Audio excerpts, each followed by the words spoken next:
when someone says, "Oh, I don't have real electors, I have When fake somebody electors." says, "I'm not going to pardon my son," and then pardons my son, we're dealing with Yeah, politics, and all of these guys are full of it and liars. Nonsense, All nonsense, right. nonsense. So lies from Republican matter, but not lies from Democrats. No, not at all. Not at all. Tim Pool and Cenk Uygur battle it out on Timcast IRL as Tim Pool brings up CNN's original post about Donald Trump's comments during the 2020 election and tries to explain to Cenk Uygur the difference in perception as to how the election went down.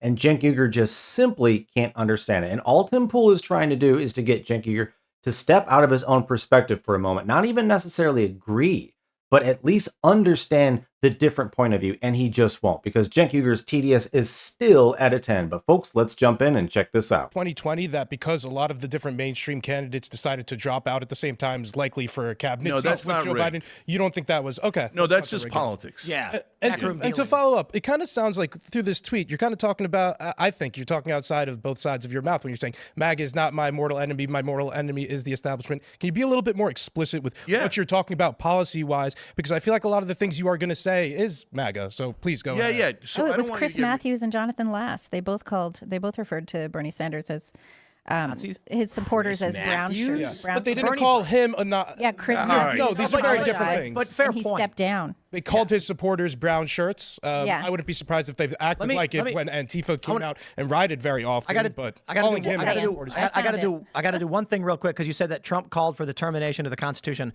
I'm going to read the quote.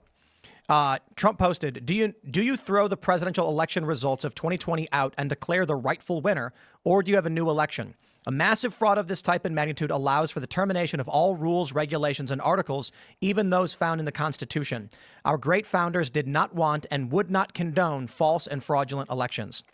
I would draw the distinction in, obviously, I see you're more as a progressive. You're gonna view it from a left lens, which is Trump is saying this allows us to terminate the rules. My interpretation is he's saying, in general, a fraud of this magnitude would allow generally for anybody. But Tim, he's talking about that election.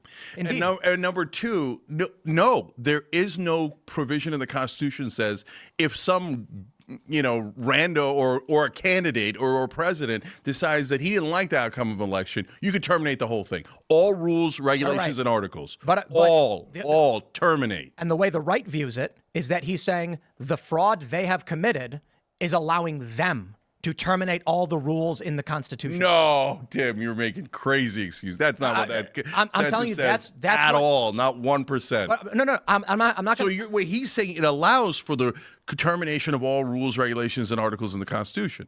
So what part of that is the left saying it? He's saying it. No. My point is the left's perspective is Trump is saying this would empower him to terminate the rules. That's the argument they've made. He's at least saying that I want to terminate the rules. But that's the left perspective. The right perspective is he's saying the actions that have been taken allow in general for these people to basically violate the rules of the Constitution. Now, see, folks, I can understand what Cenk Uygur is saying. Like, I understand his argument, okay? But I would also post to Cenk Uygur at the same time when he's talking about, provisions in the Constitution. Is there any, and folks, let me know in the comments if anybody knows this. I'm not an expert, but is there a provision in the Constitution that says if the other side is massively cheating, stealing, lying, committing fraud, making fake ballots, all this stuff, then do XYZC, point 3. Like, that doesn't exist either. So I could turn the argument completely around on Cenk Uygur and say, like, what Tim Pool is at, Tim Pool's not even just getting, I'm sorry, he's not trying to get Cenk Uygur to agree with him. He's just trying to get him to understand the perspective of someone else. Because if you saw your election being massively stolen all over, well, what do? And for all the talk about threat to democracy and protect the democracy, folks, if you saw your election getting massively stolen, then if you don't do anything at all, is that not protecting your democracy? Is that not protecting the coup, more or less, that is happening right in front of your eyes?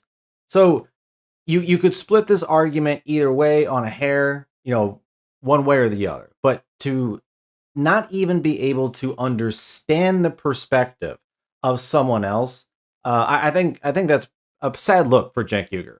You don't have to necessarily agree, because I can hear someone else and say, okay, I understand how you're thinking and how you came to the conclusion. I don't agree with it, and here's XYZ, but I can at least see how you do it. Because this is what the left has done for years and years now, is reframe everything that happens around racism and sexism. They've done everything. Oh, you want less crime? Oh, you're racist. Oh, you don't want guys in girls' bathrooms? Oh, you're a transphobe. They've been doing the same thing. So I find it hard to believe that Cenk Uygur can't step out and see a different perception when the left has been reframing everything for a decade now. But let me know in the comments what you think and leave a like and get back in. No, that doesn't make any sense. That's not even close to what he said. Well, I understand that's your perspective. I'm telling you what conservatives are saying. Yeah, I don't even think conservatives are. Have you seen that anywhere? Yes. I mean, that's a fun interpretation that you had. But I could just reverse everything that Biden. Well, Biden said he was young and dynamic, but he meant he was old and senile. It would be like saying precedent from the Supreme Court would allow us to do X, Y, or Z, not saying that you intend to do it or want to do it, but the actions taken by the Supreme Court are allowing the states to do something, right? So when the left says the overturning of Roe v. Wade is going to allow for women to be put in, red dresses and caps, they're not advocating for the Handmaid's Tale. They're saying a court precedent would allow for something like this to happen. That's the perspective from conservatives, and that's why when you say, "Wait, I don't get it at all, Tim. How in the world is Trump saying a massive fraud like this means that you terminate all rules and regulations of the Constitution and articles of the Constitution? How is that interpreted as he thinks the left is saying it?" So in the instance of the Supreme Court issuing a ruling on Roe v. Wade, if a Democrat said this allows for women to be forced to give birth, that's not a Democrat saying they want to force women to give birth, is it? They're saying... Yeah, but Trump isn't saying that. Trump is saying that because of the fraud against him, we should consider or terminate all rules, regulations, and articles of the Constitution. It's not at all unclear. I'm not telling you that that's not your interpretation. You're not entitled to it. I'm saying conservatives view it from another lens. Yeah, I think that's wishful thinking because they want to make excuses for it. By all means, you can think that. That's why almost every single Trump supporter will say he did not say to terminate the Constitution. Yeah, that's just nonsense. You're just looking at it and go, okay, I'm going to read it in backwards. So if Bernie said that, I'd be done with him in a second. In 1 second flat. Any politician I support says, maybe we should, there was something, you was an injustice against me. Let's terminate the Constitution. No, get the hell out of here. That's it. I'm done with you. He does. All right, whatever. I mean, I don't know what to tell you. Right, look, I don't, look, we can argue about the English language. Maybe in German he doesn't mean that, but in English, he said terminate the Constitution. He didn't say the Democrats think to terminate the Constitution. He said the exact opposite. And Tim, it's not 1% unclear. So conservatives can take that and go, okay, I wish to interpret it as him talking about the left, even though he says it's about him and the fraud against him. You can wish to a sentence to mean anything you want, but that's what it means. And guys, what are we pretending that he didn't try to steal the election? I know. I don't think he did. Okay, yeah, all right. So I mean, we could go back in that old debate, but it doesn't really matter because he won this time around, right? So we're done with it. Now, if he goes back and says, "Oh, I'm not leaving," then we're not done with it, and that's part of what I'm worried about.